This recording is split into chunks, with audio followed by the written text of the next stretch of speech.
O vício em jogos de videogame passou a ser considerado pela primeira vez um distúrbio mental pela Organização Mundial da Saúde. A 11ª Classificação Internacional de Doenças, CID, irá incluir a condição sob o nome de distúrbio de games.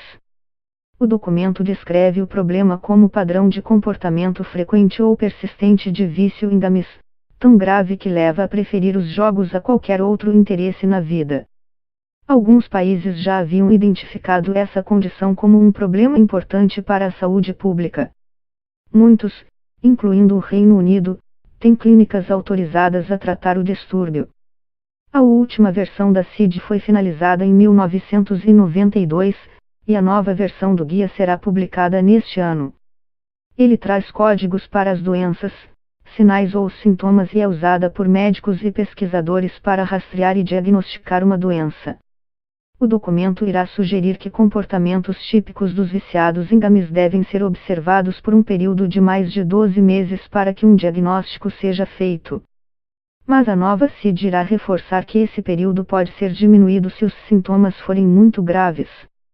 Os sintomas dos distúrbios incluem não ter controle de frequência, intensidade e duração com que joga videogame, priorizar jogar videogame a outras atividades, continuar ou aumentar ainda mais a frequência com que joga videogame, mesmo após ter tido consequências negativas desse hábito. Richard Graham, especialista em vícios em tecnologia no Hospital Nightingale em Londres, reconhece os benefícios da decisão. É muito significativo, porque cria a oportunidade de termos serviços mais especializados. Ele coloca esse distúrbio no mapa como algo a ser levado a sério. Mas, para ele, é preciso tomar cuidado para não se cair na ideia de que todo mundo precisa ser tratado e medicado. Pode levar pais confusos a pensarem que seus filhos têm problemas, quando eles são apenas empolgados jogadores de videogame, afirmou. Segundo Graham, ele vê cerca de 50 casos de vício em videogame surgindo por ano e seu critério é: o jogo está afetando atividades básicas, como comer, dormir, socializar ou ir à escola. Se a resposta for sim, então, pode ser um problema. O vício está dominando o estado real neurológico, o pensamento e as preocupações. De acordo com Graham, essa seria uma boa pergunta para fazer ao diagnosticar um paciente.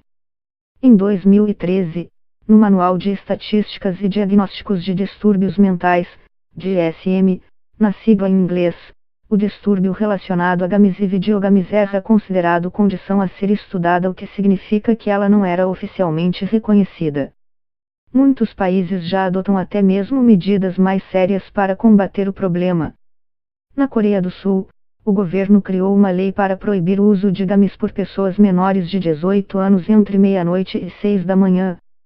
No Japão, os jogadores são advertidos caso passem mais do que uma certa quantidade de horas por mês jogando videogame. Na China, a gigante de tecnologia Tencent determina um limite de quantidade de horas que uma criança pode jogar.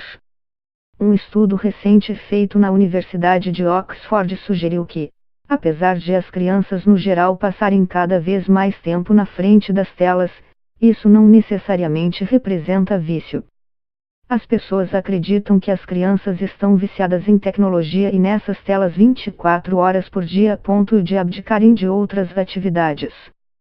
Mas sabemos que esse não é o caso, afirmou o pesquisador Kilian Mulan. Nossas descobertas mostram que a tecnologia tem sido usada em alguns casos para apoiar outras atividades, como tarefas de casa, por exemplo, e não excluindo essas atividades das vidas das crianças, disse ele.